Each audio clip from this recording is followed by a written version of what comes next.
আমি আজকে তোমাদের আরও একটা নতুন রেসিপি দেখাবো ডিম দিয়ে। ডিমটা প্রথমে আমি সেদ্ধ করে নেব।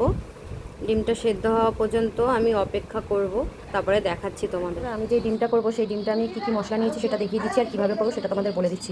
দেখো, প্রথমে আমি হচ্ছে এখানে কাঁচা লঙ্কা আর শুকনো লঙ্কা নিয়েছি কিছুটা, আর এখানে একটা পেঁয়াজ নিয়েছি মিডিয়াম সাইজের, আর সর্ষে 2 চামচ, জিরে 1 চামচ, আর এখানে 4-5 কোয়া রসুন আর একটু আদা। এটাকে আমি সর্ষে, জিরে, আদা, পেঁয়াজ, রসুনটাকে একসঙ্গে পেস্ট করে নেব। আর তারপরে পেঁয়াজ কুচিটা আমি পরে তোমাদের দেখাচ্ছি কী করবো। আর এদিকে লাগবে আমার নুন, হলুদ, একটু সামান্য চিনি, আর এদিকে সর্ষের তেল। আর মেন জিনিস আমার লাগবে আজকে এখানে কুমড়ো পাতা। এই কুমড়ো পাতাটা দিয়ে আমি আজকে ডিমের রেসিপিটা করে দেখো। এখানে ডিমটাকে অর্ধেক করে কেটে নিয়েছি। এবার একটু আমি হালকা করে এটাকে ভেজে নেব নুন ছাড়া। কড়াইতে অল্প করে তেল দিয়ে দিলাম, ডিমটাকে ভেজে নেব। তেলটা গরম হয়ে গেছে, একটু নুন দিয়ে দিলাম। এবার আমি ডিমের কুসুমের দিকটা আমি লাল করে ভেজে নেব। ডিমটা আমার ভাজা হয়ে গেছে, এরকমই ভাজবো আমি। এবার ডিমটা ভেজে আমি তুলে রেখে দেখাচ্ছি তোমাদের। আমার সম্পূর্ণ ভাজা হয়ে গেছে, এবার চলো দেখবে কী করে নিয়ে চলে এসেছি। এখানে সর্ষে, জিরে, লঙ্কা, আদা, রসুন সবটা পেস্ট আমি এর মধ্যে ঢেলে দিলাম। এবার যে পেঁয়াজটা কুচিয়ে রেখেছিলাম সেই পেঁয়াজটা দিয়ে দিলাম এর মধ্যে।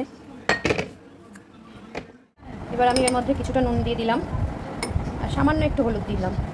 আর যে ডিমটা ভেজেছিলাম ওই ডিমটার যে তেলটুকু ছিল এই তেলটা দিলাম। আর আমি এখানে কিছুটা কাঁচা সর্ষের তেল দেবো, একটু বেশি করেই দেবো। আমি মিশিয়ে নেব। যত ভালো করে মেশাবেন তত ভালো লাগবে খেতে। এটাকে ভালো করে মিশিয়ে মশলাটাকে রেডি করে তারপরে আমি পাতার মধ্যে মুড়বো। কি দারুণ গন্ধ বেরিয়েছে মশলাটার, মনে হচ্ছে এখনই খেয়ে নিই। আমার কিন্তু মশলাটা মাখানো হয়ে গেছে। এবার আমি ডিমের মধ্যে দিয়ে পাতার মধ্যে মুড়ে আপনাদের দেখাচ্ছি কীভাবে আমি মুড়বো। এটাকে আমি এর মধ্যে চুবিয়ে এই যে এবার এর মধ্যে পাতাটার মধ্যে এরকমভাবে দেবো। আর একটা ডিমও এর মধ্যে দিয়ে দেবো। আমি একসঙ্গে দুটো করে দেবো, অর্ধেক ডিম যেহেতু ভালো করে দেবো। এটাকে মুড়তে হবে আমাকে। এবার এর মধ্যে 2টো কাঁচা লঙ্কা দিলাম আর সামান্য একটু সর্ষের তেল দিলাম, যেহেতু ভাপা হবে। এবার আমি এটাকে প্রথমে দু সাইডে এরকমভাবে মুড়ে নেব। যত ভালো করে মুড়বেন তত ভালো করে এটা সিল হবে। এটাকে মুড়ে যাতে এর ভেতর থেকে কোনো মশলা না বেরায় নিয়েছি। এবার সুতো দিয়ে আমি ভালো করে এটাকে সিল করে দেবো। সিল না করলে এটা খুলে যাওয়ার সম্ভাবনা থাকে। এরকমভাবে আটকে এবার আমি সবগুলোকে এরকমভাবে রেডি করে তারপরে দেখাচ্ছি কীভাবে করবো। বন্ধুরা, আমার এখানে সবগুলো বাঁধা হয়ে গেছে পাতায়। এবার চলো কী করে ভাপাবো তোমাদের দেখি। আমি গরম জলটা বসিয়ে দিয়েছি, ঢাকা দিয়ে রেখে জলটা ফুটুক। তারপরে আমি গিয়ে চাটনিটা কীভাবে ভাপাচ্ছি তোমাদেরকে দেখো। তো থালা নিয়ে নিয়েছি, এটার মধ্যে আমি ভাপাবো। একটু সর্ষের তেল মাখিয়ে নিচ্ছি প্রথমে। সর্ষের তেল মাখানো হয়ে গেছে, এবার আমি সব কটা পাতা এরকমভাবে সাজিয়ে দেবো।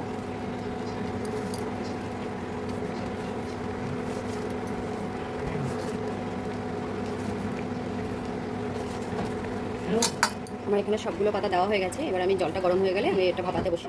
বন্ধুরা, আমার পাতুরি রেডি। দেখো পাতাটা পুরো সেদ্ধ হয়ে গেছে। এবার আমি নামিয়ে নেব, তারপরে তোমাদের আমি দেখাচ্ছি খুলে কীরকম হয়েছে ভেতরটা। বন্ধুরা, এই যে আমার পাতুরি রেডি। এবার তোমাদের আমি খুলে দেখাচ্ছি ভেতরটা কেমন হয়েছে।